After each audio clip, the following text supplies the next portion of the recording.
As an adult like this, it spends all its time up in the trees eating leaves. And when the time comes to lay, and this one is doing so, all she does is simply to flick away the egg and let it fall to the ground.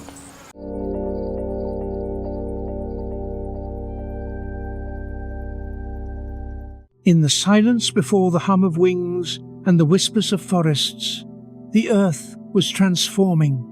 After the Devonian period, life had already made a monumental leap from ocean to land. Now, in the early Carboniferous period, around 359 million years ago, the planet began to bloom into a vast, humid world dominated by endless green. This was a time when continents sat closer together, forming vast tropical belts. The air was warm, the rain frequent, and life was preparing for one of its most dramatic expansions. Earth had entered the age of forests. On the lands that once lay barren and rocky, plants were reaching upward toward the light. The first true trees began to rise, towering lycophytes, seedless ferns, and horsetails stretching nearly 30 meters high. They had bark-like surfaces, but their wood was softer than the hardwood trees of today. These ancient trees created the first massive canopies that blocked sunlight from the forest floor. Below, mosses and fungi carpeted the ground, thriving in the moisture.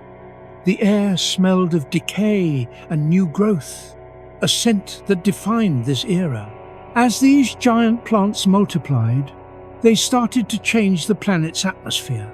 With each breath of photosynthesis, they drew in carbon dioxide and released oxygen. Over millions of years, the oxygen concentration climbed higher and higher. Eventually, it reached levels far beyond what we know today, around 30 to 35% compared to the 21% in modern times.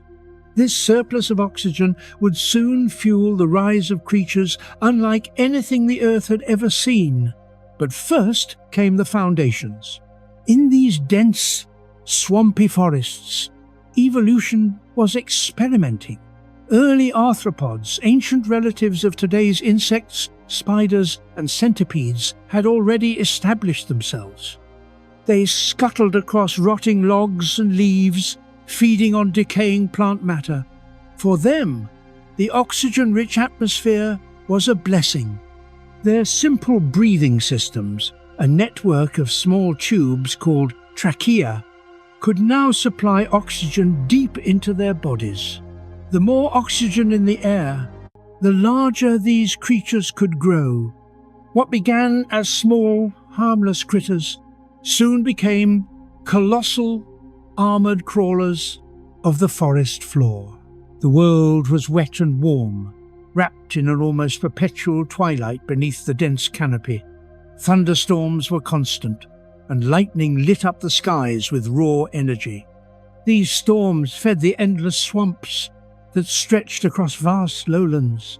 Rivers twisted through forests, forming black, oxygen-poor waters that preserved fallen trees and plants for millions of years, turning them into thick beds of coal.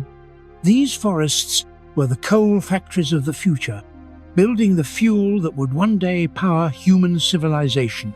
Beneath the towering trunks, the ground pulsed with life. Giant ferns unfolded their fronds, some wider than a human is tall. Insects buzzed and crawled everywhere. Early ancestors of cockroaches, silverfish, and dragonflies swarmed through the air. But these were not the small, harmless versions we know now. In this world of abundant oxygen, wings grew longer, bodies thicker, and mandibles sharper. A few evolutionary experiments would soon take flight into true giants. The climate played its part. The Carboniferous world was a greenhouse. There were no icy poles as we know them now. The continents were clustered near the equator, forming a supercontinent that would later merge into Pangaea. Shallow seas covered much of the land, leaving behind humid coastal plains where forests flourished. the temperature rarely dropped, and even the nights were heavy with moisture. In this eternal summer, plants thrived unchecked, and with them came a new explosion of animal life.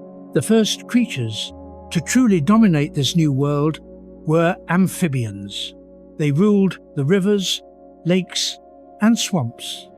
Some were small and salamander-like, while others grew several meters long, resembling crocodiles with wide heads and strong limbs. They laid their eggs in water, just like modern frogs, but many could walk on land for short distances. The amphibians were the main predators of the time, feeding on fish, smaller amphibians, and the growing population of insects. But even the amphibians were only part of the story. Deep within the forests, something revolutionary was unfolding. The ecosystem itself was changing the chemistry of the air. With every fallen tree and leaf, carbon was locked away underground. The Earth's carbon dioxide levels dropped, cooling the planet slowly over millions of years. Yet, oxygen kept climbing. At this stage, the air might have felt thicker, more breathable, almost electric. A single spark from a storm could ignite massive forest fires that spread uncontrollably, fueled by the hyper-oxygenated air. Fire became both a destroyer and a renewer, clearing the forests for new generations of plants. And in the midst of this ever-renewing world, the age of giant insects was about to begin. It started subtly. Larger dragonflies began to appear, their wings shimmering in the filtered sunlight. Their larvae lived underwater for years before emerging as aerial hunters. The adult dragonflies, called Meganeura, grew to wingspans of 70 centimeters or more. They were the apex predators of the air, striking down smaller insects and even young amphibians. To witness one glide through the dense forest canopy would have been to see nature's first true master of flight. On the forest floor, another behemoth ruled, Arthropods, a millipede-like creature stretching over 2.5 meters long. Its armored body glided through the leaf litter, feeding on decaying plants. It had no predators large enough to threaten it, only the ever-shifting environment could challenge its dominance. When it moved, the ground shook slightly, and the sound of its many legs scraping against the damp earth echoed through the trees. Arthropods represented the peak of what invertebrates could achieve in this oxygen-rich age. The insect world was exploding in diversity. Early scorpions, some nearly a meter long, hunted along the swamp edges. Giant cockroaches, with wingspans like a human hand, darted between tree trunks. Spiders grew thick and powerful, weaving silken traps for prey in the shadows. Every corner of the forest was alive with movement, the skittering, buzzing, crawling orchestra of an insect-dominated planet. For millions of years, this balance held strong. Plants built the oxygen, insects and amphibians thrived, and the cycle of decay locked away carbon. It was a stable yet dynamic world, full of colossal life forms, shaped by chemistry and climate. But even then, the seeds of change were already being sown. As forests expanded, they drew more and more carbon dioxide out of the air. The planet began to cool, and glaciers slowly advanced near the poles. The once continuous tropical belts started to fragment. Rainfall became more seasonal. Vast swamps began to dry out. This environmental shift would mark the beginning of the end for some of the planet's greatest giants. But for now, during this early stage, the Earth was still a paradise of green and moisture, a planet breathing deeply, exhaling life through every pore of its surface. The Carboniferous world was not just a period of growth. It was the blueprint for future ecosystems. The evolution of trees created the first deep-rooted soils. Fungi evolved new ways to break down lignin, the tough substance in plant cell walls. The relationship between plants, fungi, and animals grew more complex. Nutrient cycles began to resemble the systems that sustain modern forests. Every fallen branch became food for something else. Every creature, from dragonfly to millipede, played its part in this ancient harmony. Even the oceans, though calmer than during the Devonian, pulsed with life. Coastal swamps merged with shallow seas, creating brackish zones where new species adapted. Early sharks and rayfin fish patrolled these waters, feeding on amphibians that ventured too far from land. Coral reefs, though smaller than today's, glimmered with primitive marine life. Yet the focus of life had clearly shifted to the land. This was the first true land-based ecosystem, a complex web of interactions driven by plants, decomposers, and animals. In a sense, it was the Earth's first attempt at a full terrestrial biosphere. And it succeeded beyond measure. Imagine walking through this ancient world. The air feels heavy and warm, thick with oxygen and moisture. Above you, trees the size of small skyscrapers block the sunlight, letting only narrow shafts of green light filter through. Enormous ferns arch overhead, dripping with water from a recent rain. The ground is soft, covered with fallen leaves and half-rotten wood.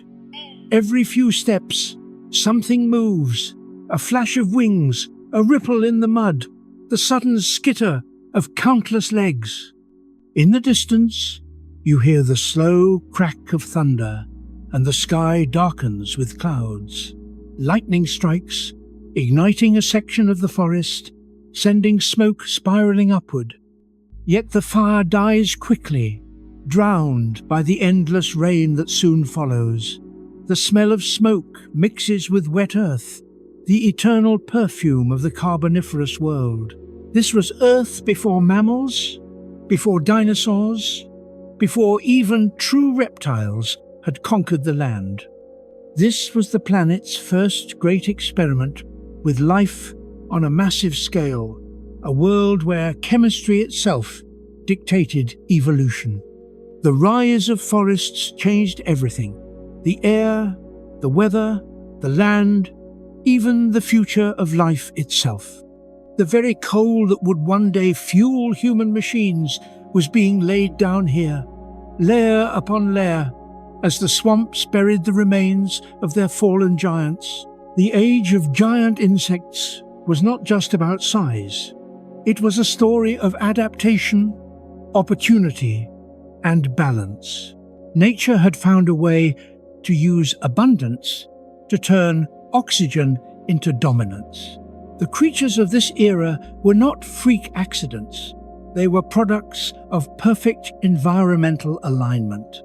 And as they thrived, the world became louder, greener, and more alive than ever before. For nearly 60 million years, this lush, high-oxygen Earth would remain home to these colossal forms.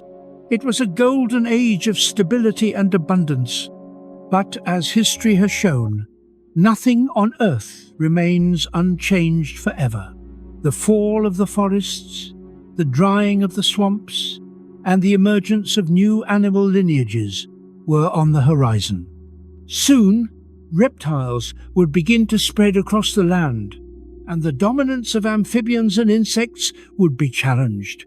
But before that, Earth experienced something truly magical: the perfect balance of atmosphere, climate, and life.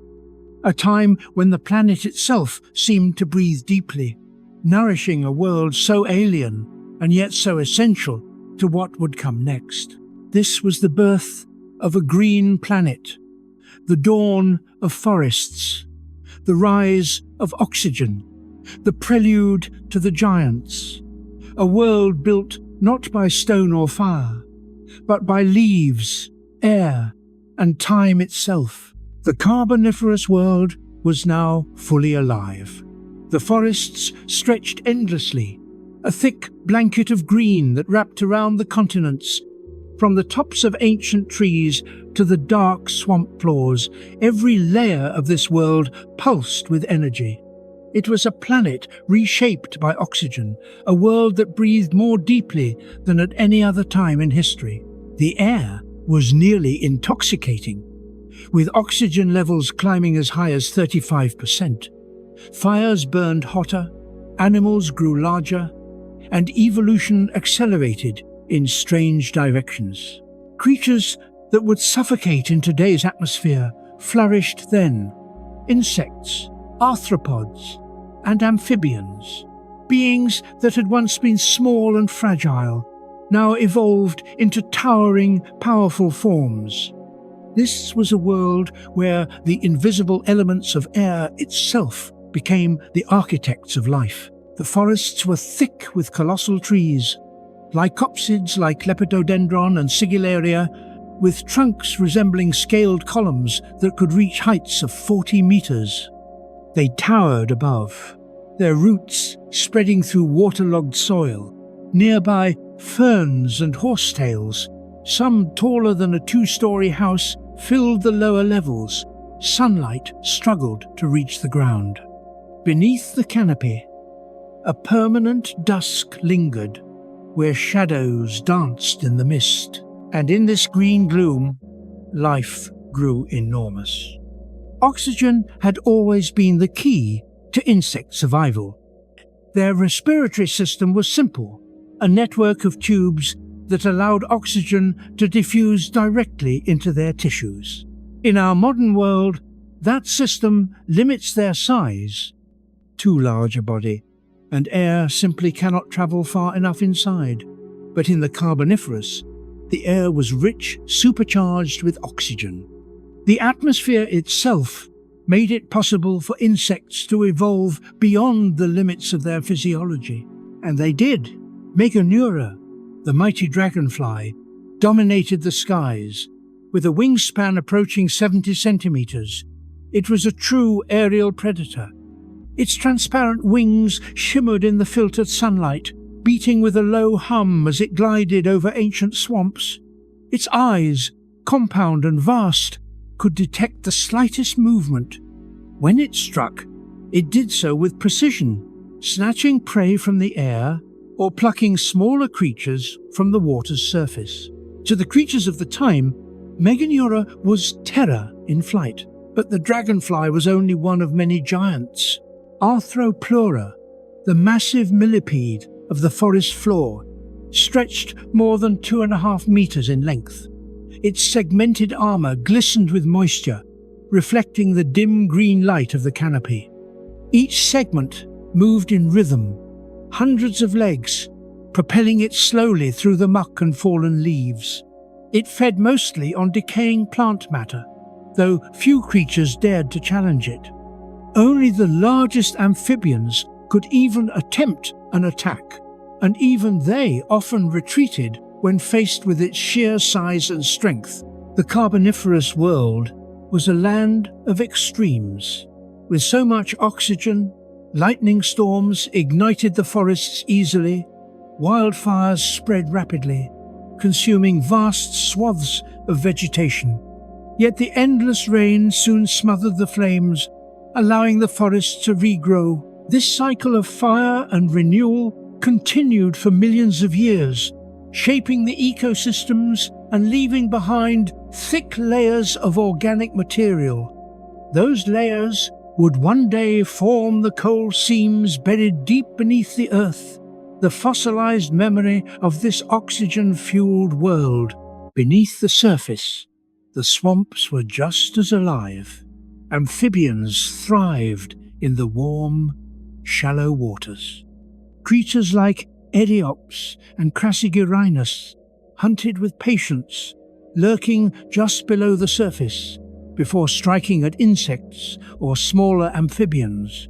Their bodies were built for both land and water, muscular limbs, gills in early stages, and lungs that allowed them to breathe air.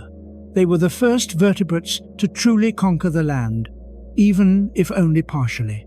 But despite their dominance, amphibians faced competition.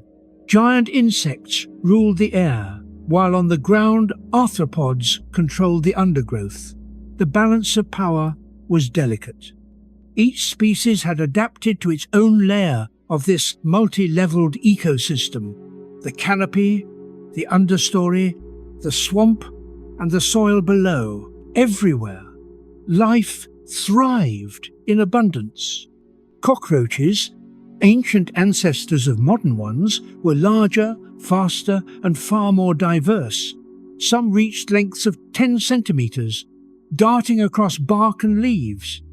Early crickets and beetle-like insects evolved, feeding on spores, fungi, and decaying wood. Spiders and scorpions grew immense, their venom strong enough to paralyze creatures far larger than today's insects. The nights in the Carboniferous forests were like no other. Under the dim light of the moon, the forest pulsed with the sound of countless wings and legs. The hum of giant dragonflies mixed with the croaking of amphibians. In the swamps, bubbles rose slowly as decaying plants released trapped gases, filling the air with a heavy, earthy scent. Yet this world was not eternal. Even as the forests thrived, slow but profound changes were beginning. The atmosphere that had given life such abundance was also setting the stage for its downfall. As vast amounts of carbon were locked away underground, the global temperature began to fall. Ice started to form near the poles, something unseen for tens of millions of years.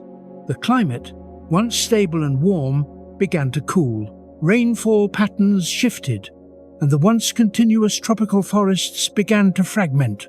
Insects and amphibians that depended on wet, swampy environments faced new challenges. As the air grew drier and cooler, oxygen levels began to drop. The very gift that had allowed them to grow so large was now slowly being taken away. Evolution responded with adaptation.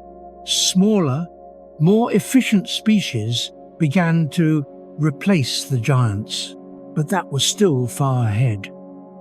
In this moment, in the heart of the Carboniferous, the world was still in balance.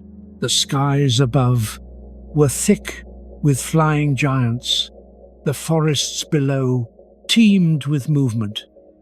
And everywhere, the air shimmered with life. This was a world without mammals, without reptiles ruling the land, without birds or dinosaurs. It was a planet ruled by the small, turned, mighty creatures that had risen from the shadows of evolution to claim the first true empire of land and air.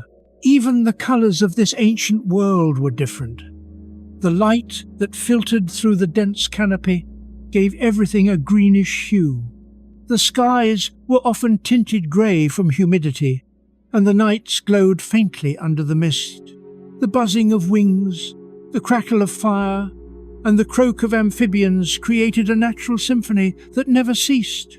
And in this atmosphere of endless growth, new possibilities were forming. As some amphibians began spending more time on land, they developed thicker skin to prevent dehydration. Their eggs began to evolve harder shells, a crucial adaptation that would one day give rise to reptiles, the future rulers of dry lands. The shift was slow, almost invisible across human perception, but evolution never stopped working. This age, the age of oxygen and giants, was one of nature's grandest experiments. It proved how life could respond to chemical and environmental changes with incredible creativity. It was a world where insects ruled the skies millions of years before birds, and amphibians ruled the rivers long before reptiles. It was a reminder that Earth's history is not a straight path. It's a cycle of rise, dominance, and eventual decline. For now, though, This world belonged to the giants of air and forest. Meganeura soared like a living aircraft, scanning for movement below. Arthropods crawled majestically through fallen branches, leaving trails in the mud. Dragonflies hovered over still waters, reflecting the early sun. Life had reached a peak, a point where abundance shaped evolution itself. This was Earth's second great green age, the Carboniferous dream world, fueled by oxygen and sustained by endless forests. Every breath, every rustle, every flutter of wings was a testament to a planet overflowing with vitality. And though time would eventually strip away this world, burying it beneath stone and coal, for millions of years the Earth thrived in a perfect balance of air and life. This was the world of oxygen and giants, the most alive the planet had ever been, high above the dense green canopy, where the mist thinned into golden light. The first aerial predators ruled. This was the Carboniferous sky, vast, humid, and filled with the hum of wings. Before birds, before pterosaurs, before anything else had mastered true flight, insects were already soaring freely. Among them, one creature reigned supreme, Meganeura, the dragonfly of giants, with a wingspan that stretched nearly 70 centimeters. Meganeura was a predator unlike anything the Earth had seen. Its wings were long and delicate, yet strong enough to slice through the thick, heavy air. Each wing beat shimmered in sunlight that filtered through clouds of vapor rising from the swamps below. Its compound eyes, massive and multifaceted, could detect the faintest flicker of movement from meters away. Nothing in the air escaped its sight. This was a hunter built for perfection. It hovered with precision, using tiny adjustments in its four wings to stay motionless in midair, waiting for prey. Then, in an instant, it would dive, swift, silent, and unstoppable. Its legs, lined with spines, snapped together like a cage, trapping any unfortunate creature in its path. Smaller insects, juvenile amphibians, even baby arthropods were all fair game. Meganeura was the apex predator of the Carboniferous skies, the first ruler of the air. Below it, the forest stretched endlessly, a living maze of trunks, vines, and ancient ferns. The soundscape was alive with clicks, croaks, and the rhythmic pulse of countless wings. Insects filled every role nature could imagine: scavengers, predators, pollinators, decomposers. Each species played its part in keeping the forest alive, and the sky above was their battleground. But the sky was not gentle. Flight, though a powerful gift, came with challenges. Air in the Carboniferous world was dense, heavier, wetter, filled with moisture and oxygen. Wings needed to be large to generate enough lift, but that came at a cost. Flight required enormous energy, and food had to be abundant. Luckily, it was. The air was teeming with smaller insects, easy prey for the giants that ruled above. In the stillness of early morning, dew clung to every leaf. Dragonflies took to the air as the sun broke through, hunting, while amphibians crawled along the edges of swamps. In these moments, the line between predator and prey was blurred. Everything that moved risked being eaten. Other flying giants joined Meganeura in the skies, enormous mayfly-like creatures and primitive cockroaches that glided between tree trunks. Some species, like Paleodictyoptera, developed long, veined wings and piercing mouthparts to feed on plant sap. They were among the earliest insects to develop a form of feeding that didn't involve chewing. Their wings bore beautiful patterns, intricate and symmetrical, shimmering in the light like stained glass. Beneath the canopy, the air was cooler and darker. Giant spiders built webs across the paths of crawling insects, early scorpions. Some as long as a human arm patrolled the damp ground. The constant movement of life filled the forest with a strange harmony, a balance between beauty and brutality. The sky was not just a place of hunting, but also a new evolutionary frontier. Flight opened opportunities no creature had known before. It allowed insects to escape predators, travel vast distances, and explore new food sources. For the first time in Earth's history, the air became an ecosystem of its own, layered, complex, and alive. To understand the importance of Meganeura and its kin, one must imagine what flight meant in a world still dominated by waterbound life. Amphibians ruled the swamps, but they could not follow their prey into the sky. Reptiles had yet to evolve wings. Even the winds themselves seemed untouched territory until insects filled them. The mastery of the air reshaped evolution. It was as if life had discovered a new dimension to inhabit. The skies above the Carboniferous forests must have been breathtaking, filled with shimmering wings, flashes of colour, and constant motion.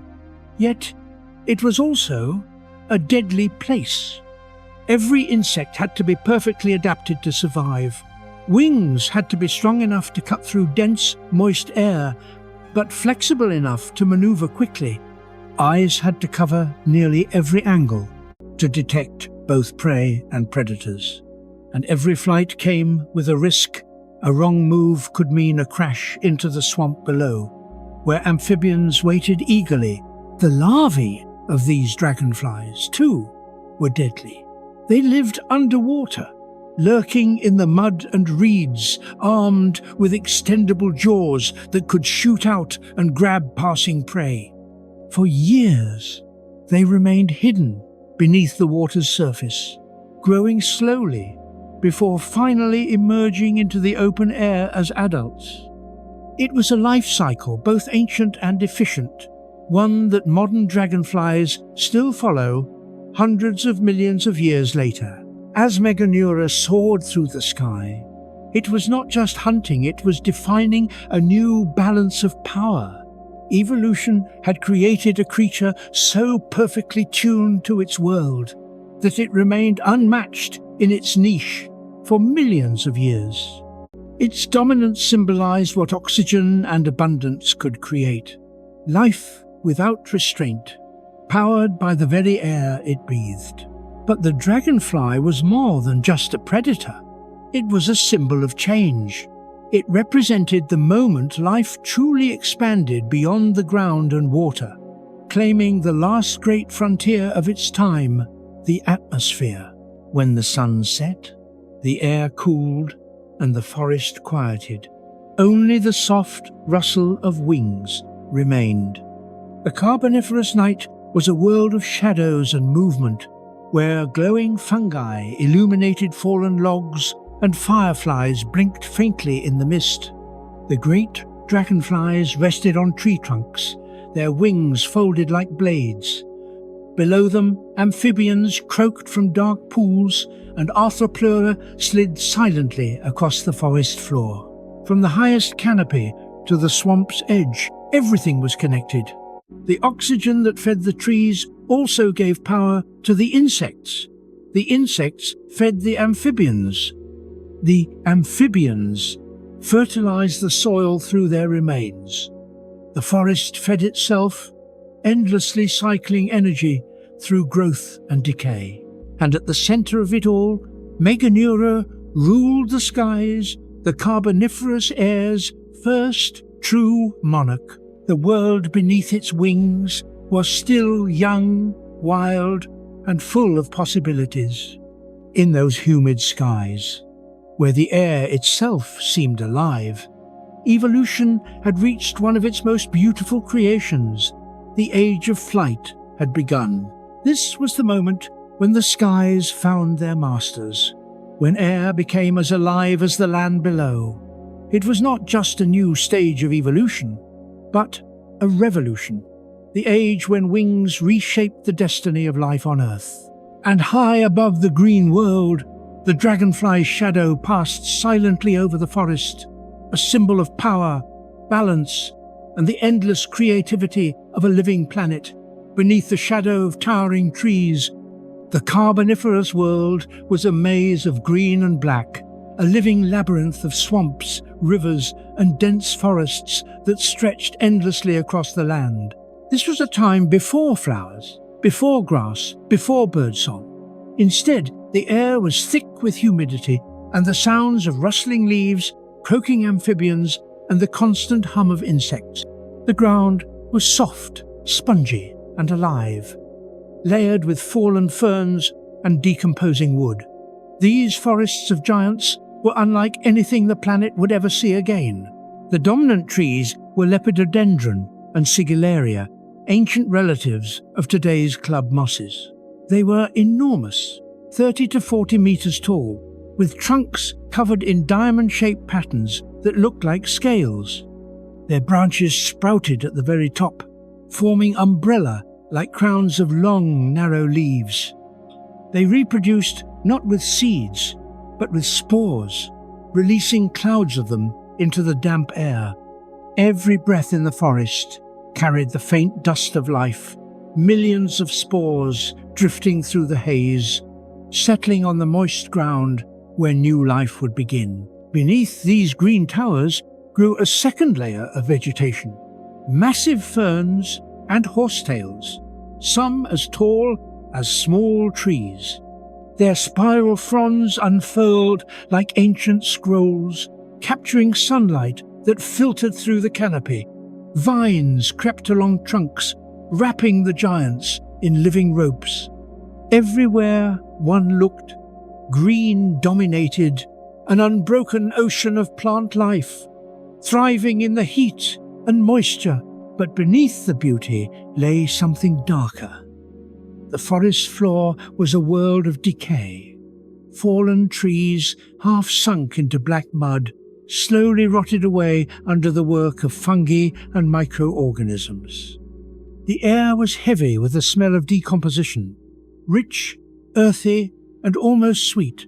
Each fallen trunk became a habitat, feeding insects, centipedes, and small amphibians. It was here that the cycle of life was most intense, where death itself gave birth to new growth. The swamps were the lifeblood of these forests. Rivers wound lazily through the lowlands, their waters dark with tannins and organic matter. Beneath the surface, oxygen was scarce. Plants that fell into the water were preserved rather than destroyed. Over time, layers of this plant matter built up, compressed by the weight of new growth above it. Millions of years later, these layers would transform into coal, the fossilized remains of a time when the Earth itself seemed made of plants. This was the true foundation of the modern world. The energy that fuels human civilization today was born here, in the silent depths of these ancient swamps. The forests were not silent, though. They were alive with movement. Giant cockroaches scuttled across tree bark. Enormous centipedes moved like flowing shadows between roots. Spiders, larger than a human hand, built intricate webs that stretched across fallen logs. And above it all, the giant dragonflies Meganeura glided through shafts of light, their wings flashing like glass. In this world, amphibians were the rulers of the water. Creatures like Eriops and Crassigyrinus lurked in the shallows, their eyes and nostrils breaking the surface as they waited for prey. They were the crocodiles of their time, built for ambush. Some had sleek, eel-like bodies for swimming through dense vegetation, while others were bulky and strong, capable of short bursts of power on land. They hunted anything they could catch: fish, smaller amphibians, or the unlucky insects that fell onto the water's surface. The forests themselves were alive in a way that modern forests are not. Their roots didn't dig deep into the ground. Instead, they spread wide and shallow, weaving together into a tangled network that held the swampy soil in place. During storms, lightning would strike these massive trees, setting off fires that roared through the dry upper canopy. But these fires rarely lasted long. The endless humidity soon smothered the flames, and the cycle of destruction and rebirth continued. As night fell, the Carboniferous forests became a different world. The air cooled slightly, and fog rolled across the ground. Faint bioluminescent fungi glowed on decaying logs, casting ghostly green light across the swamp. Insects filled the air with their rhythmic hums and clicks. Amphibians croaked in deep, echoing tones. The darkness was not empty.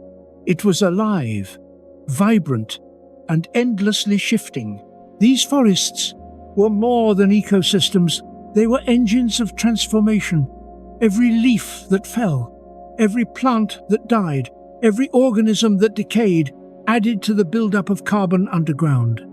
In doing so, these forests were slowly changing the planet's atmosphere. By pulling carbon dioxide from the air and trapping it beneath the soil, they cooled the global climate. It was a process so gradual, so vast, that no creature of that time could have sensed it.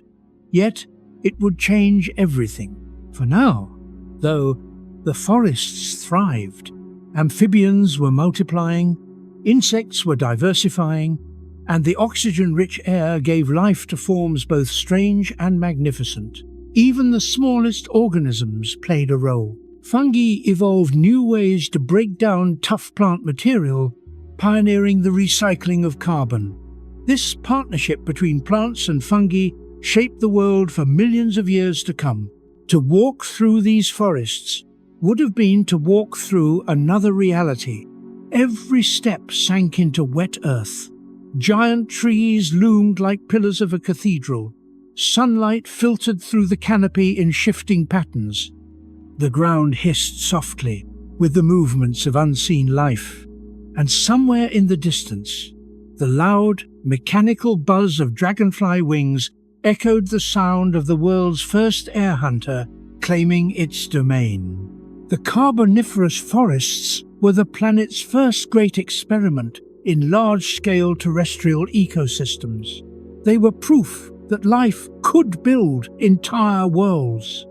Everything depended on everything else: the plants, the animals, the fungi, the bacteria, even the air itself. The atmosphere gave the forests their strength, and the forests gave the atmosphere its oxygen. It was a perfect balance for a time. These forests, as vast and powerful as they were, carried the seeds of their own collapse. The same process that made them thrive, the locking away of carbon, was slowly tipping the planet toward a new state. As oxygen rose and carbon dioxide fell, global temperatures began to cool. The swamps that had nurtured so much, life began to dry. What was once an endless, humid paradise would slowly transform into something harsher and less forgiving. But in this moment, the Earth was still in its prime. The forests stretched to the horizon. The air shimmered with life, and in the dark waters beneath the trees, reflections of giant wings rippled across the surface. The forests of giants and swamps of life were more than just a setting, they were the heart of an age. The breath of the world flowed through them, and every living thing was connected by that breath. This was the living engine of the Carboniferous, the green machine that built the air we breathe today, that laid the coal beneath our feet, and that nurtured the first true explosion of life on land. It was a world unlike any other, and it belonged to the giants. On the forest floor of the Carboniferous world, the air was thick, the soil damp, and the ground alive with motion. Here, beneath the towering trees and endless canopy, giants crept slowly among the shadows. This was not a place of dinosaurs or mammals. This was a world ruled by insects and arthropods so immense that they defied imagination. The first among these giants was Arthropods, the colossal millipede of the Carboniferous. It stretched nearly 3 meters long and half a meter wide, its segmented armor glinting faintly with moisture. Each segment moved in rhythm with hundreds of legs gliding across the muddy terrain with eerie precision. It was a herbivore, feeding on decaying leaves, ferns, and fallen branches, turning the litter of the forest floor into nutrients that fed the soil. When it moved, it sounded like the soft rustling of many hands brushing against bark, the sound of the forest itself breathing. Arthropods was one of the largest invertebrates ever to walk the earth. Its body was strong enough to carry its weight on land, a remarkable achievement for an animal without bones. Its armor, like plates, protected it from predators, though few dared to attack something so large. Its segmented shell reflected the light of the swamp fires that occasionally swept through the forest, and its shadow alone could send smaller creatures scurrying into the undergrowth. The ground around it was alive with other monstrous forms, giant scorpions, some longer than a human arm, prowled the dark, hunting with venomous precision. They hid beneath fallen logs, striking at anything that brushed against their sensory hairs. Primitive spiders with thick legs and powerful jaws spun silk traps between the roots of ancient trees. The smallest of these spiders were the size of a man's hand. The largest could grasp a frog whole. Everywhere, life moved in layers, crawling, digging, climbing. Ancient centipedes darted through the decaying vegetation, their bodies flashing red and brown as they slithered through the gloom. Beetle-like insects with glossy shells burrowed into rotting wood, feeding on fungi and mold. Even the cockroaches of this era were giants, their wingspans wider than a modern man's hand. These forests were not peaceful. They were alive, crowded, and constantly shifting an ecosystem that pulsed with both danger and abundance. And above this moving ground, amphibians reigned. Early labyrinthodonts, broad-headed creatures with muscular limbs and gaping mouths, were the kings of the swamps. They looked like a mix between crocodiles and salamanders, with eyes that protruded from the tops of their heads, allowing them to watch the surface while remaining hidden beneath the water. When a giant insect landed too close, the swamp would suddenly erupt as jaws snapped shut and ripples spread through the murky water. The relationship between amphibians and arthropods was one of constant tension. Both dominated different worlds. Amphibians ruled the water and its edges, while arthropods owned the land and the air. Their encounters were brief but brutal. One lived by stealth and patience, the other by speed and armor. In the stillness of the forest, these clashes were rare but deadly. The ground was not still. Every step sank slightly, and beneath the surface, layers of decaying matter were being compacted under their weight. As the forest grew, died, and grew again, it created vast beds of peat, thick, spongy layers of compressed plants. Over millions of years, the pressure and heat of the earth would transform these into coal. The very footsteps of creatures like Arthropods were pressing the foundations of the fossil fuels that would one day power human civilization. The air in these forests was thick with spores instead of pollen. Every breath carried countless microscopic seeds of life. Some would settle into damp soil and grow into ferns, while others would drift into the still waters, forming thin layers of floating green across the swamps. The forest smelled of wet vegetation, mud, and something faintly metallic. The scent of oxygen and decay mixing in the dense humidity. This was the world's first great terrestrial empire, and the giants on the ground were its architects. Arthropods and its kin reshaped the land by feeding, moving, and dying. Their waste fertilized the soil, their tunnels aerated it, and their bodies enriched it after death. They were living machines of decomposition, essential to the cycle that kept these forests alive. Without them, the swamps would have drowned in their own decay. And yet, even these giants had limits. Their immense size was possible only because of the oxygen-rich air that filled the Carboniferous atmosphere. As the oxygen content began to rise to nearly 35%, these creatures thrived. But it was a delicate balance. Should the oxygen levels drop even slightly, their size would no longer be sustainable. This invisible relationship between life and air defined the entire age. The forest floor was not a place of silence. The soundscape was endless. The clicking of giant beetle shells, the rhythmic scrape of arthropod legs, the deep croaks of amphibians, the rustle of leaves as something massive passed through. Every night, the darkness came alive with motion. Unseen creatures brushed past ferns, and ripples spread across stagnant pools where something moved just below the surface. In the distance, the faint glow of a fire might light the canopy, a natural blaze sparked by lightning and fed by the oxygen-rich air. Flames leapt quickly through the dry tops of trees, sending columns of smoke into the sky. Yet, down on the swamp floor, where water and mud reigned, the giants of the ground remained unbothered. When the fire faded, the ash that fell became new soil, feeding the next generation of growth. Arthropods moved on, undisturbed, leaving behind long, shallow tracks in the mud tracks that would fossilize and survive for hundreds of millions of years. Long after the forests themselves vanished, these impressions would remain silent echoes of a time when insects were kings. These giants on the ground were not hunters of flesh, but builders of the world's foundation. Their existence was proof that even creatures without bones or fangs could shape the fate of a planet.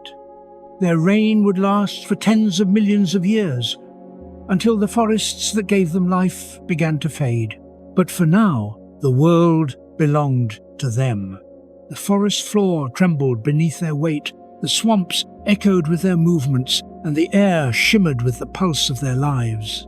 This was the reign of the arthropods, the empire of the ground-born giants. Their strength lay not in ferocity, but in their sheer presence, their patience, and their silent power to transform the earth with every step. And as the sunlight filtered through the mist, glinting off their wet, armored bodies, the Carboniferous forests stood as monuments to a time when the simplest forms of life became the largest, when insects ruled, and the ground itself seemed alive beneath their crawl.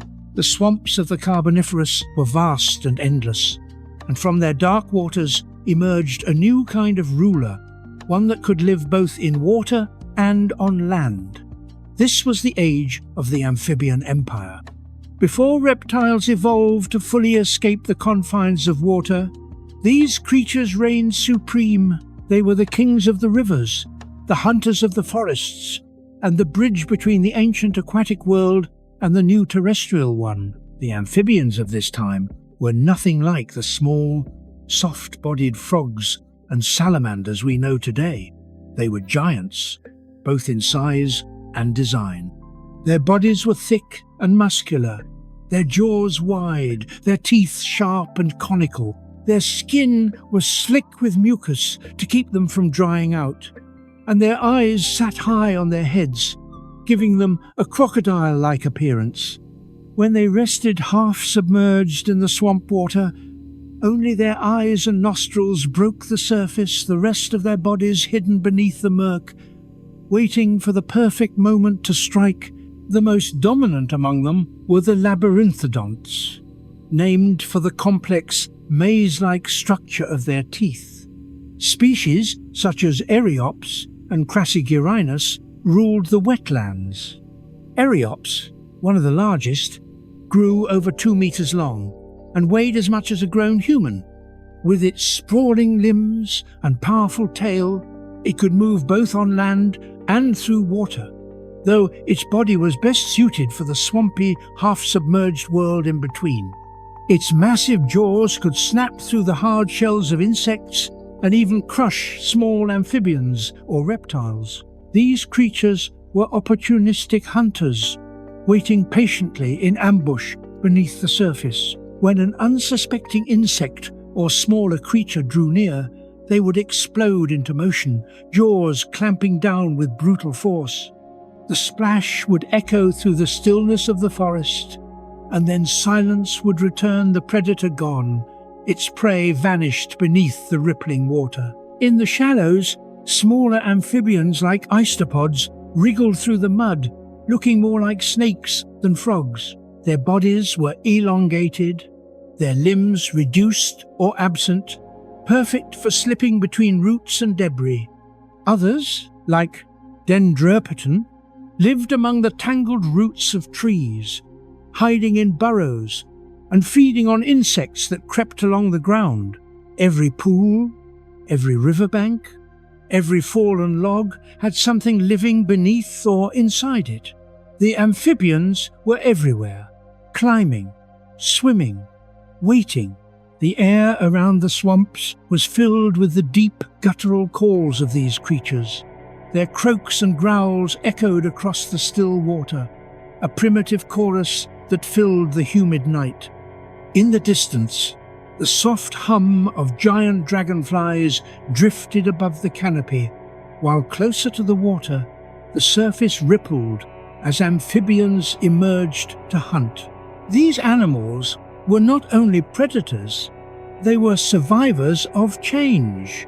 They had evolved from fish-like ancestors that had developed lungs and limbs during the Devonian period. Now, in the Carboniferous, they had perfected the balance between land and water. Their eggs, however, still needed moisture laid in water or on damp soil.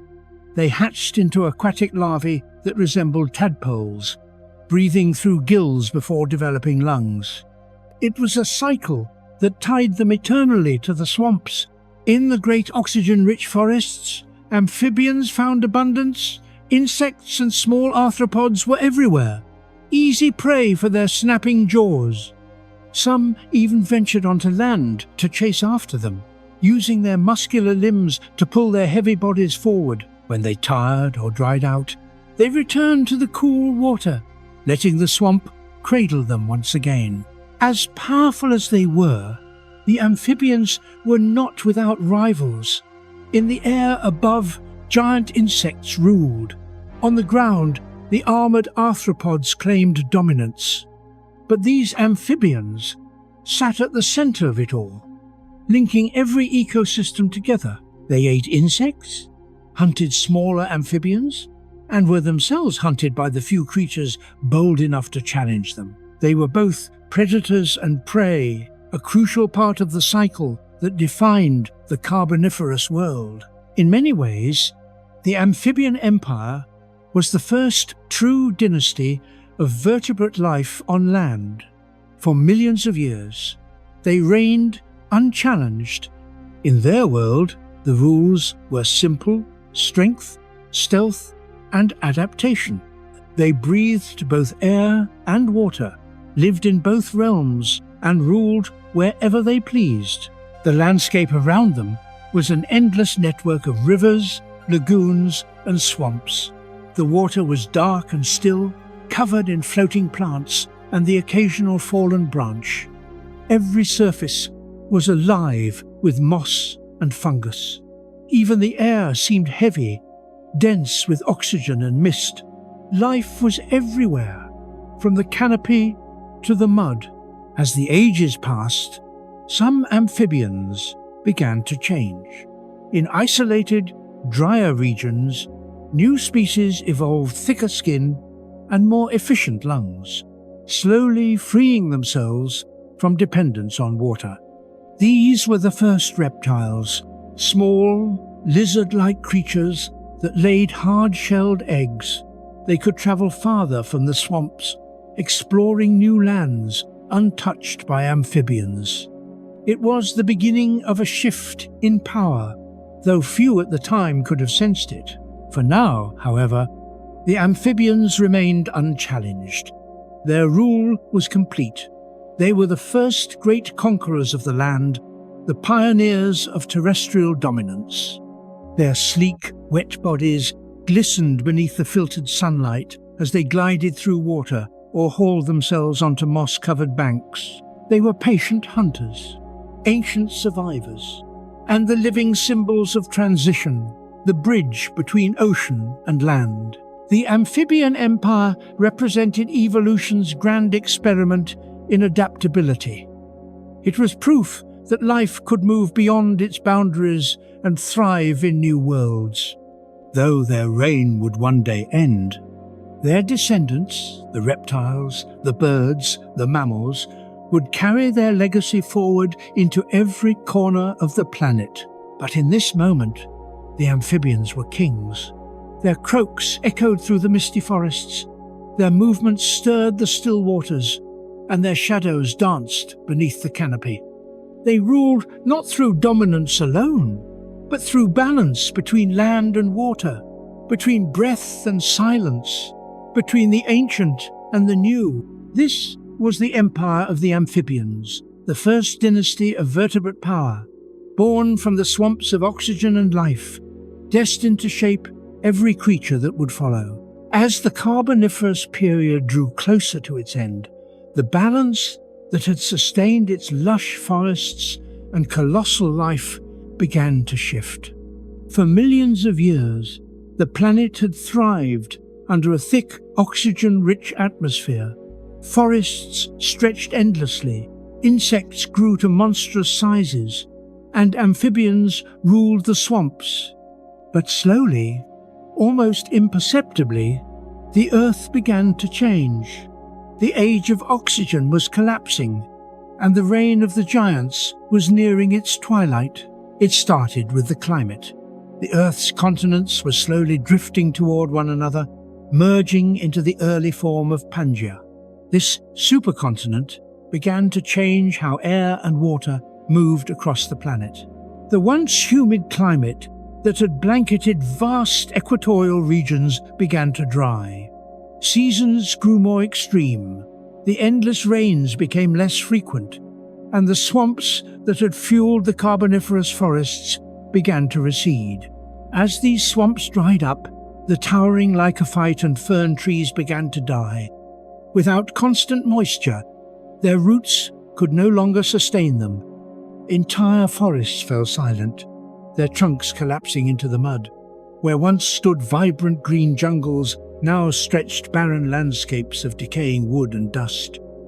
It was a slow-motion collapse, not a single cataclysm, but a long, drawn-out suffocation of a world that had once breathed so freely. The dying forests triggered a chain reaction. Fewer trees meant less oxygen produced. As decomposition continued in the absence of new growth, oxygen levels began to fall sharply. The thick, breathable air that had once sustained the age of giants thinned, dropping closer to modern levels. For the giant insects that depended on high oxygen to survive, this change was catastrophic. Meganeura, the great dragonfly, began to disappear from the skies.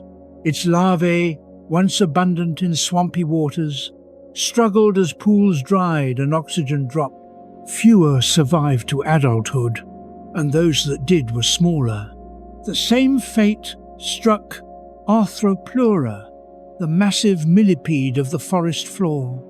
As the air thinned, its vast body could no longer draw in enough oxygen through its tracheal system. Each generation grew smaller until the species vanished entirely. The world was shrinking not in size, but in scale. As the giants faltered, smaller, more adaptable species began to thrive. Insects that required less oxygen, with smaller bodies and faster life cycles, took their place. Cockroaches, beetles, and primitive crickets adapted quickly to the changing environment. Amphibians, once dominant, found themselves struggling as their watery habitats dried. In the absence of stable swamps, many species perished. This environmental collapse was not limited to the forests. The decline of vegetation meant less carbon dioxide was being drawn from the air, leading to unstable climate cycles. Massive glaciations began forming at the poles, freezing large portions of the southern continents. The planet, once warm and swampy, entered one of its earliest ice ages. The amphibians that survived found refuge in shrinking wetlands and river valleys. Some evolved tougher skin and better lungs, slowly preparing for a drier world. Among them were the ancestors of reptiles, creatures that could lay hard-shelled eggs on land, freeing them from the need to return to water for reproduction. This adaptation would soon change everything. But in the final days of the Carboniferous, the world was still caught between two ages. Remnants of the great forests lingered, scattered patches of green in a landscape of mud and drying rivers. Thunderstorms still rolled across the horizon, but the rain came less often, and when it did, it flooded the dying lands instead of renewing them. Fires became more common. The high oxygen that still remained in pockets of the atmosphere fueled wild, unstoppable blazes. Lightning would strike the dry canopy, and within moments, the forest would erupt in flame. The infernos raced across the land, devouring everything in their path. Animals fled into the water or burrowed deep underground. When the fires passed, they left behind blackened wastelands, a haunting reminder of nature's delicate balance. The once verdant, carboniferous world, which had built the very oxygen we breathe today, was undoing itself. Yet even in destruction, life adapted. New plant species began to appear, seed-bearing plants better suited to dry conditions. Unlike their spore-producing ancestors, these plants could reproduce without relying on water. They spread across the newly forming arid plains, setting the stage for the next great evolutionary chapter. As the forests receded, the atmosphere continued its transformation. Oxygen levels, once at a record 35%, began to fall toward 25, then 22. For large insects, this was fatal. Their bodies, designed for a richer atmosphere, could no longer sustain their size. Each passing generation grew smaller until the age of giant insects came to an end. Arthropods, once dominant, were no longer the masters of the land. The amphibians, too, faced a reckoning. Without their swampy homes, their eggs dried before hatching, and their moist skin cracked under the sun, species after species vanished into extinction. And so, the Earth transitioned not in an instant, but over millions of years. The Carboniferous era of lush jungles and monstrous insects faded into memory, giving way to a new world. From the ashes of this collapse rose the reptiles. They were small at first, nimble, dry-skinned creatures that could survive where amphibians could not. They carried their young inside hard, protective shells, unchained from water. They could travel across the expanding deserts and withstand the shifting seasons. As the oxygen-rich world of giants faded, these cold-blooded survivors took their first steps toward dominance. The fall of the oxygen world was both an ending and a beginning. The forests that once fed the skies became buried beneath layers of earth, transformed into the coal seams that power human civilization today. The giants of the air and ground disappeared, their bones and impressions fossilized as silent witnesses to their era, and yet their legacy remained. The oxygen they produced gave rise to the future of complex life. The carbon they buried stabilized the atmosphere for millions of years to come. The Carboniferous had not been a failure. It was a transition, a chapter in the planet's story, one that proved life could build and destroy worlds through its own breath. The fall of the oxygen world was the closing act of an age of abundance. The world grew quieter, leaner, and harsher. The swamps dried, the fires burned, and the skies emptied of wings. But life did not end. It evolved. In the silence that followed, small reptiles crawled out from the ashes, blinking against the sun of a changing earth. And with their first steps across the dry, cracked soil, the next era began, the age that would soon belong to them. As the last of the great Carboniferous forests faded and the air lost its heavy breath of oxygen, a new kind of creature began to rise. The reptiles, they were small, almost insignificant compared to the amphibian giants that had ruled before them. But they carried within them a revolutionary advantage: independence from water. Their dry, scaly skin locked in moisture, and their eggs, protected by hard shells, no longer needed to be laid in swamps or ponds. This single adaptation would reshape the entire history of life on land. Where amphibians had been chained to rivers and marshes, reptiles could wander freely across dry plains. They could bask in the heat of the sun, travel great distances, and survive droughts that would have killed their predecessors. They were the children of the Carboniferous, born in its dying swamps, but destined for a very different world. As oxygen levels fell and the lush forests turned to dry woodlands, reptiles spread into the new, harsher landscapes. They were small, agile, and silent survivors in a time of collapse. Their bodies were built for efficiency, losing water slowly through their skin and lungs.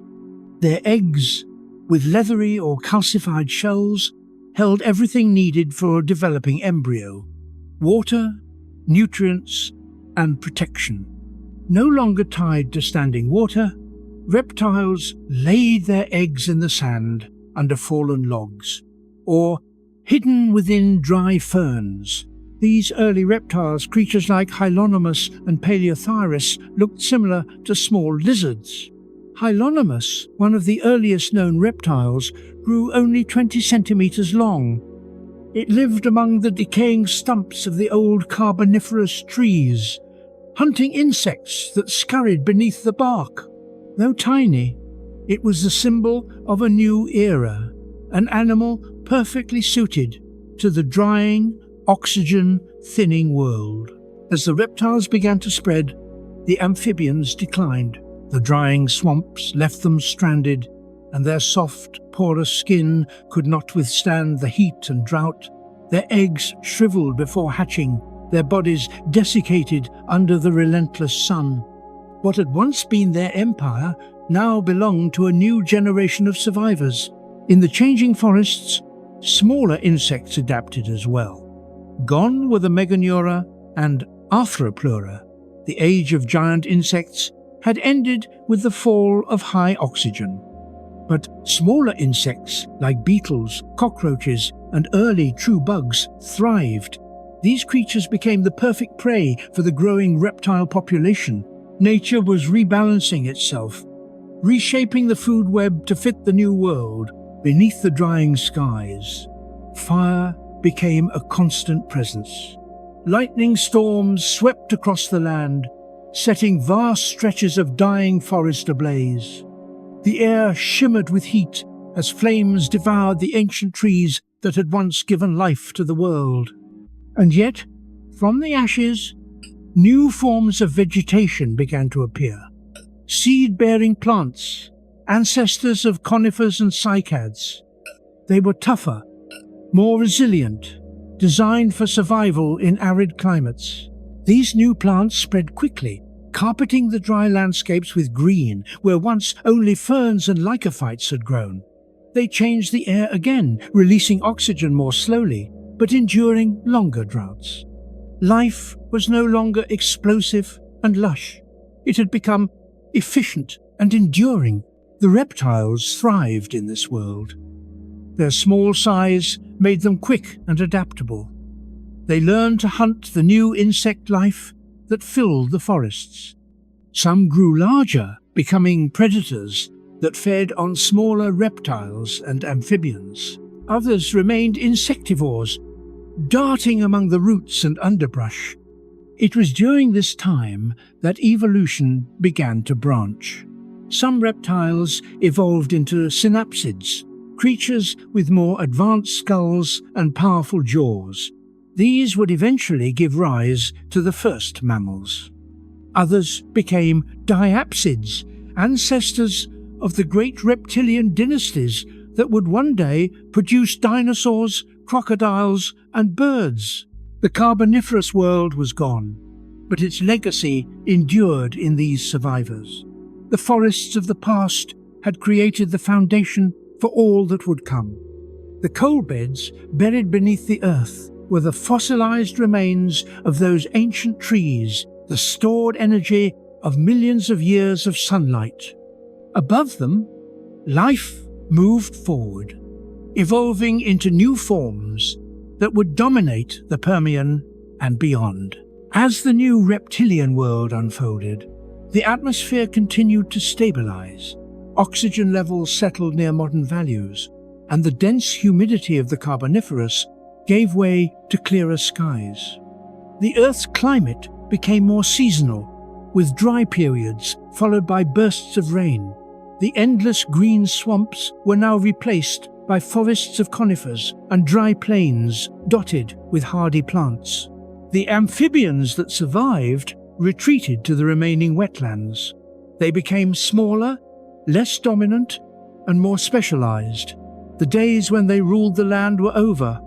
Reptiles now filled the open spaces, basking on sun-warmed rocks, gliding silently through the undergrowth, watching with bright, unblinking eyes. These early reptiles were the pioneers of the future.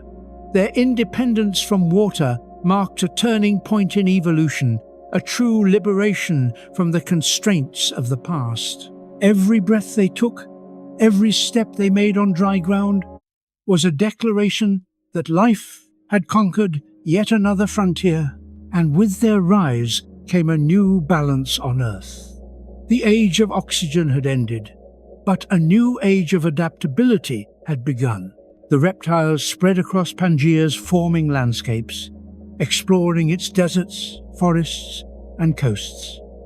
The Earth was still wild and unstable, its ecosystems reshaping with every passing millennium.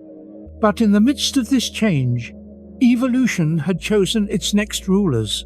They were not the biggest, nor the strongest, but they were the most prepared.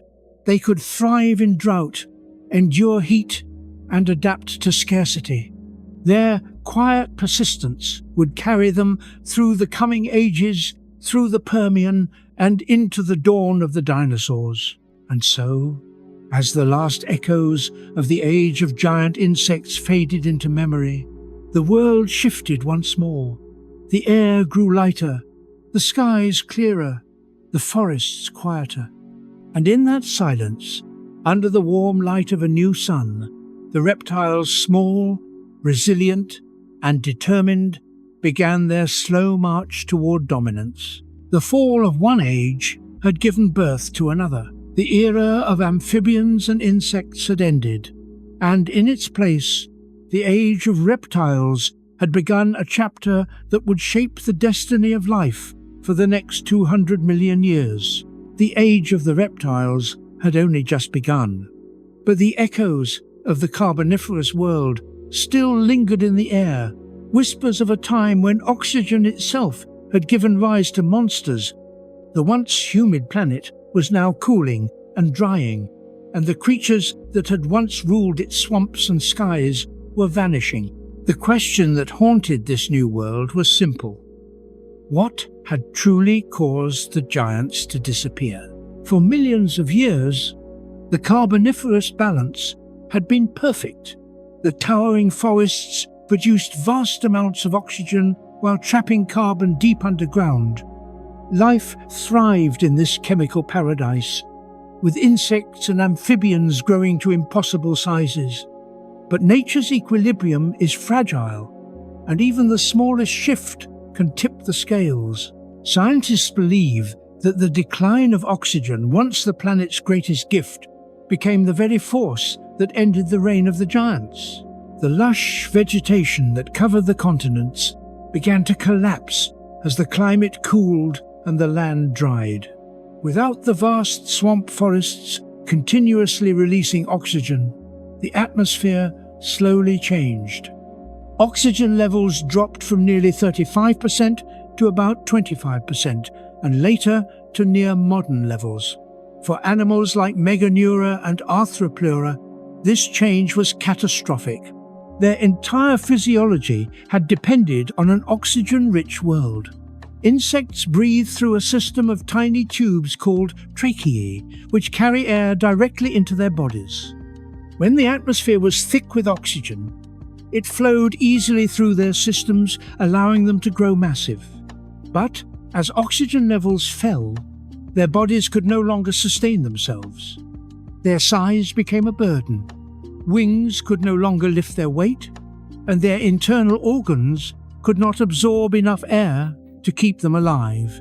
Generation after generation, insects grew smaller. What had once been creatures the size of birds became no larger than a human hand. Within a few million years, the giants of the skies and forest floors had vanished. The drop in oxygen wasn't the only factor. As the planet cooled and rainfall decreased, the dense swamps began to fragment. New plant species, seed-bearing plants that thrived in drier conditions, replaced the great lycophyte and fern trees. These plants produced less oxygen and decomposed differently, altering the balance of gases in the atmosphere.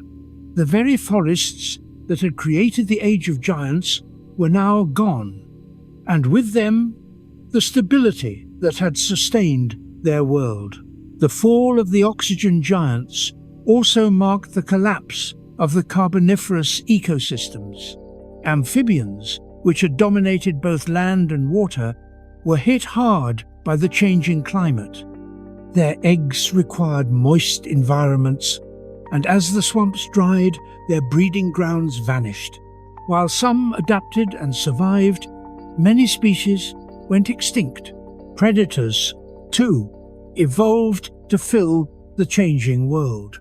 Reptiles, small and efficient, began to outcompete amphibians in dry regions. They hunted the shrinking insect population with speed and precision. The balance of power had shifted.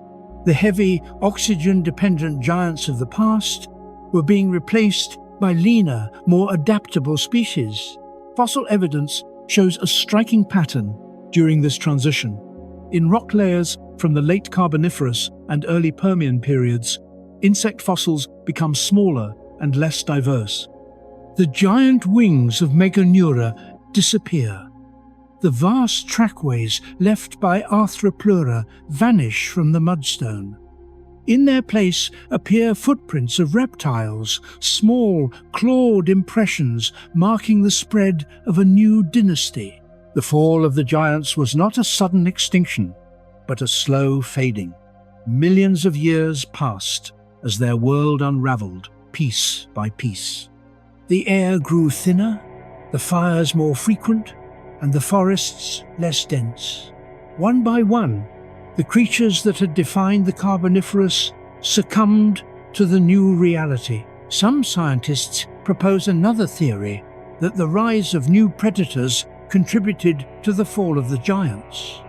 As reptiles spread and evolved sharper teeth, faster reflexes, and more complex hunting strategies, even the largest insects were no longer safe. The skies that once belonged to dragonflies now buzzed with smaller, quicker prey that could evade capture. Survival began to favor the small, the efficient, and the adaptable. The loss of the great swamps also transformed the chemistry of the planet itself. As dead plant matter decomposed in the drier air, it released carbon dioxide back into the atmosphere, disrupting the delicate carbon-oxygen balance. The great coal beds that had once formed under oxygen-poor water were no longer being created. The Carboniferous had been a time of carbon storage. Now, the planet entered a time of carbon release. The result was chaos. Shifting temperatures, unstable rainfall, and recurring droughts. The world that had been a warm, green paradise became one of uncertainty. And through it all, evolution continued its endless work, crafting new life from the ruins of the old. The fall of the giants was not a tragedy, it was transformation. It marked the end of one of Earth's most extraordinary experiments, a planet powered by oxygen and ruled by insects, and the beginning of a new order that would set the stage for everything to come. The air was no longer a paradise for wings, but the land was becoming a cradle for scales. The forests of the past had built the oxygen that allowed life to thrive. Their death paved the way for the rise of the reptiles. The world was smaller, now quieter, but alive with new potential. The dragonflies no longer filled the skies, and the forests no longer pulsed with the footsteps of arthropods. Instead, the sound of small claws against dry soil echoed through the trees. Evolution had chosen its survivors, not the giants, but the adaptable, the persistent, the enduring, and so the age of the oxygen titans came to a close. The Meganeura's shadow no longer glided across the swamp. The great millipedes no longer carved paths through the undergrowth.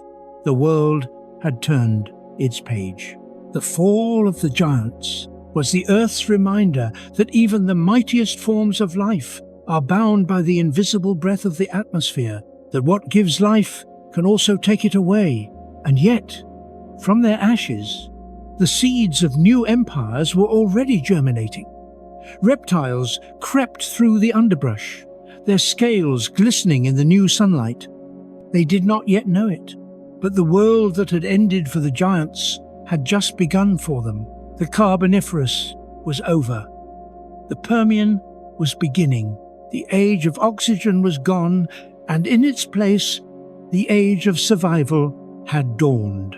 As the first rays of a new era warmed the land, the remnants of the Carboniferous world lay buried beneath layers of earth, its forests compressed into black seams of coal, its giants entombed in stone. The world had changed. The age of lush green swamps and giant insects had passed, and a new balance had emerged. Yet even in its death, the Carboniferous left behind a legacy that shaped every breath we take, every fire we light, and every living thing that followed. The forests of that ancient time had created the very foundation of modern life. Their endless growth and decay had filled the atmosphere with oxygen, sculpting a world capable of sustaining immense and complex creatures. But they had also laid down the coal and fossil fuels that humans would one day unearth, the carbon remains of a time when life built the air itself. Beneath our feet lie the ghosts of those ancient trees, their energy trapped for hundreds of millions of years, waiting to be released. The collapse of the oxygen world was not the end of creation, but its transformation. The fall of the giant insects opened new ecological spaces. With their disappearance, smaller creatures took their place faster, more efficient, better adapted to the changing climate. Beetles diversified. The ancestors of modern crickets, ants, and true flies began to appear in the shadows of the dying swamps. New life was beginning to take hold, and above all others, the reptiles emerged as the true heirs of this transformed world. The earliest reptiles, once fragile and few, began to spread across the continents. Their scaly, waterproof skin allowed them to conquer dry plains and arid hills. Their eggs, protected from desiccation, gave them the freedom to reproduce far from the remaining wetlands. They were no longer bound by water like their amphibian ancestors. They could live anywhere, and they did. As the Permian period began, the reptiles evolved rapidly.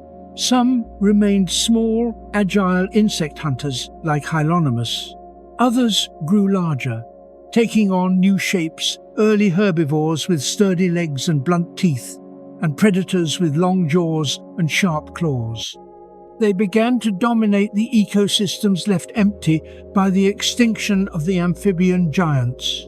The once dark, humid forests of the Carboniferous were now replaced by open woodlands and dry scrub.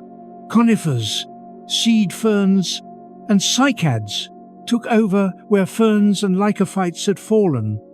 The earth had become a place of contrasts. Hot days, cold nights, wet seasons, dry seasons. The era of constant moisture was over, and with it, the last of the giant insects faded from existence. The oxygen levels had stabilized around 21%, similar to modern times. The air was lighter now, the fires less violent, the skies clearer. The world breathed differently, quieter, steadier, but still alive. The amphibians that survived retreated to smaller habitats, lakes, rivers, and shaded forests where moisture remained.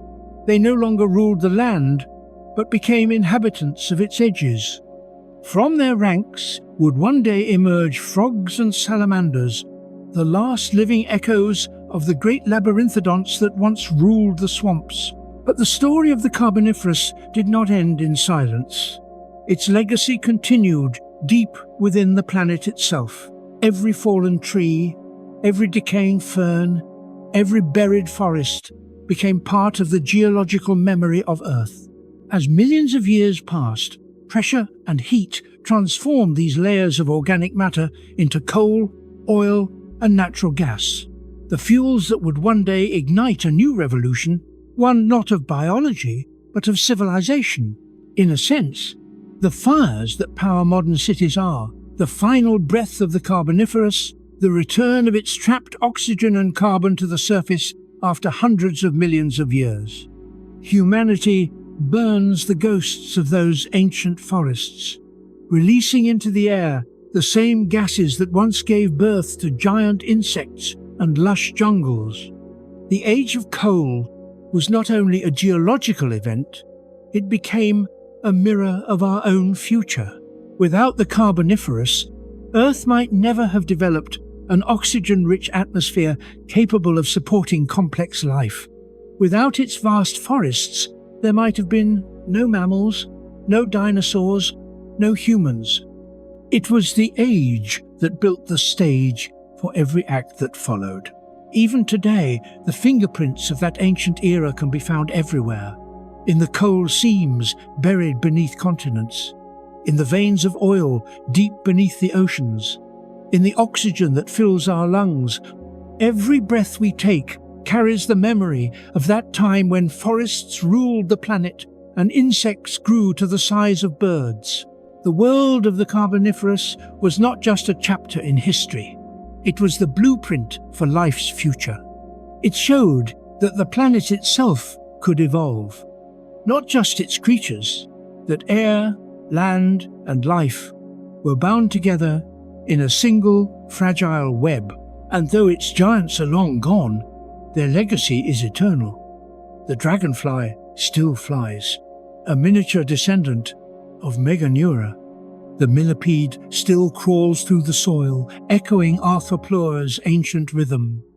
The forests still breathe, though smaller now, their green lungs still shaping the air we depend on.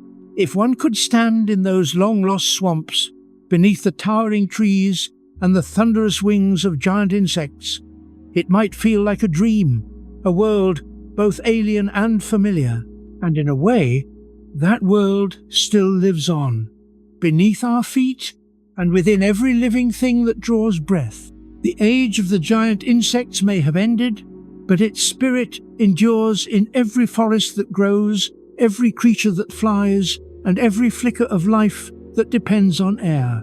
It was an age that taught the planet how to breathe, and in doing so, it gave birth to everything that would ever live. This was the legacy of the Carboniferous world, the forests of giants, the empire of oxygen, and the eternal reminder that life and air are one and the same. Though the age of the giant insects and sprawling Carboniferous forests had vanished, the echoes of that era continued to shape the world that followed.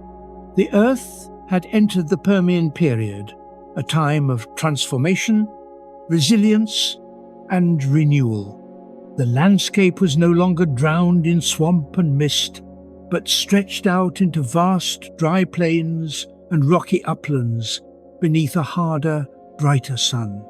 Gone was the constant rainfall, replaced by long droughts and short, violent storms. The atmosphere was thinner, the air sharper, and life had to adapt or perish.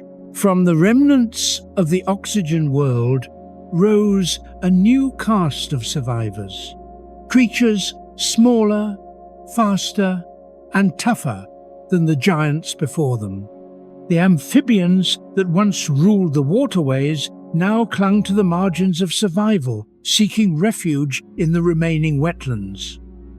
The reptiles, however, thrived. They spread across the drying continents, masters of the new climate. Evolution was sculpting them into the architects of the next great age, the age of reptiles that would soon give birth to the dinosaurs. The forests, too, had changed. The towering lycophytes and massive ferns that had once darkened the skies were gone, replaced by resilient seed plants, early conifers, cycads, and ginkgo-like trees. These plants no longer needed constant moisture. Their seeds carried the spark of life across dry soil and wind-blown dunes. They stood strong in the face of the harsh new climate, painting the land in muted greens and greys. Their resin-scented leaves whispered in the dry wind, telling the story of survival after collapse. And though the world had grown quieter, it was not empty. Small reptiles darted between roots and rocks, hunting beetles, roaches, and worms that had adapted to the thinner air. The insects that survived were now closer to the creatures we know today, smaller, quicker, and more efficient. They had shed the burden of gigantism, evolving into forms that could thrive without abundance. The once thunderous hum of Meganeura's wings had become a delicate flutter of smaller dragonflies. Nature had traded grandeur for balance. Beneath the soil, the fungi that had once consumed the Carboniferous forests continued their silent work, breaking down the remains of fallen trees. Their endless labor released carbon back into the air, reshaping the global climate. The oxygen that had once empowered giants was now a quiet constant, no longer overwhelming, but stable enough to sustain the diversity of new life. This was Earth's cycle at work: creation, expansion, collapse, and renewal. But even in this reborn world, The legacy of the Carboniferous was everywhere. The coal seams buried deep beneath the surface still held the compressed breath of that ancient time. Layers of shale preserved the imprints of giant ferns and the delicate tracings of dragonfly wings. Every storm that swept across the new continents carried the faint chemical memory of the forests that had once stretched from horizon to horizon, and life, as always, continued to evolve. From the small reptiles of the Perian came new branches of evolution, early synapsids like Dimetrodon with their iconic sailback spines, and herbivores like Edaphosaurus, built for endurance rather than speed. Though often mistaken for dinosaurs, these creatures were the ancestors of mammals, the first vertebrates to regulate their own body temperature. They represented evolution's next experiment, the combination of reptilian resilience and the metabolic power that would one day define warm-blooded life. At the same time, the diapsids, another branch of reptiles, were diversifying quietly. These would eventually give rise to lizards, snakes, crocodiles, and the mighty dinosaurs that would soon dominate the planet. The age of the giant insects had taught evolution a lesson. Life must balance with its environment. When oxygen was abundant, gigantism flourished, but it was fragile, dependent on an atmosphere that could change. Now, evolution favored moderation and adaptability. Every creature, from the smallest beetle to the growing reptiles, was built not for excess, but for endurance. The Earth itself was also evolving. The continents were joining to form the true Pangaea, a single massive landmass stretching from pole to pole. Vast deserts formed in its center, surrounded by mountain ranges and dry highlands. Oceans receded, climates shifted, and the rhythms of the planet changed. The humid symphony of the Carboniferous had faded into the dry heartbeat of the Perian. But even as deserts spread, pockets of life endured. River valleys, coastal deltas, and marshlands became sanctuaries of biodiversity. Amphibians gathered there, clinging to what was left of their ancestral world. Reptiles hunted along the edges, their eyes bright in the sunlight. The skies were quieter now, but not silent.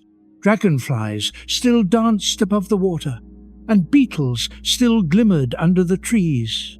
And deep within the earth, the old world slept. The coal beds, buried beneath rock and time, were the planet's silent monuments to the Carboniferous, the frozen memory of a time when life ruled through abundance. Each vein of coal was a record of fallen forests, of giant insects that once filled the air, of amphibians that sang to the humid night. Millions of years later, when humanity would arrive, these same layers would be unearthed and burned, releasing the trapped breath of that forgotten age back into the sky. The air that once gave life to Meganeura and Arthropods would once again shape the destiny of the planet, this time through human hands. But in the Perian world, all of that was yet to come. The Earth was still writing its story, layer by layer, life by life. And though the giants had vanished, their legacy lived on in every corner of the planet, in the forests that grew from their ashes, in the creatures that evolved from their survivors, and in the very air that still carried their invisible gift. The age of giant insects had ended, but it had not been lost. It had become the foundation of everything that followed. The forests had built the oxygen that made complex life possible. The insects had shaped the first aerial ecosystems. The amphibians had conquered land. The reptiles had inherited the future. And so, as the world turned beneath a paler sky, The spirit of the Carboniferous lived on in every breath, every breeze, every living thing. The earth had learned to balance life and air, growth and decay, creation and destruction.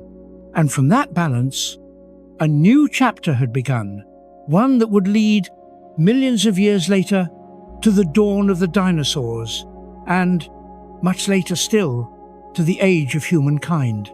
The legacy of the age of giant insects was not simply its monsters, it was the blueprint of life itself.